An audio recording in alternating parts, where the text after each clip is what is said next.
नाव मिलिंद मराठे. मी राहणार मठ वेंगुर्ला. त्याकडे साधारण 2800 झाडं आहेत आंब्यांची. इथल्या ह्या बागेमध्ये जी कलकीची फवारणी जिथे यांनी आतापर्यंत घेतलेली आहे, तर त्या आंब्यामध्ये तुम्हाला काय वाटतं? कारण तुमचा अनुभव ह्याच्यातला अतिशय दांडगा आहे. रासायनिक फवारणी जेवढे स्वच्छ राहतात ना तेवढेच स्वच्छ आहेत आंबे कलकीचे आणि सुद्धा. कीड दिसत नाहीये किंवा अँथ्राइड्स वगैरे काय नाही. anthrax वगैरे असे काय डाग दिसत पाऊस नाही. पडून ना त्याला अँथ्राइड आला नाही ना तर जनरली काय होतं, पाऊस पडला ना की अँथ्राइडला सुरुवात होते.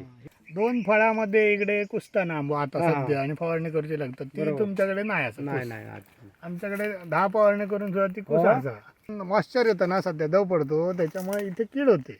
हम्म. पूर्वी असे 5 आंबे लागले तरी कीड व्हायची नाही. नाही. पण ह्या 2 वर्षात तो एक नवीन रोग आलेला आहे. दव पडला की असे 2 आंबे एकाला चिटकले ना हम्म. की त्याच्यात कीड होते. तिथे पायरीची एक जोडी आहे तशी, मी पाहिजे तर हो, दाखवतो. हा, एकच हा. ती मी हलवून हा. मगाशी बघलाय मी. हां. तिथे एकच पान आहे नाही, तिथे पान जोडी. नाही बाकी टाकू. मला दिसलं नाहीतर आम्ही पान टाकतो Generally, शंका. खूप आमच्या इकडच्या भागाने आहे सगळ्यात. ह्याच्यात प्रॉब्लेम दिसत नाही. 1% दिसला, म्हणजे सगळ्या बागेत मला एकच जोडी दिसली त्याची. अच्छा, संपूर्ण बागेत एकच जोडी. एकच जोडी ते पायरीची दिसली. मी बघितली ना सगळी हो. फिरून. हां हां हां.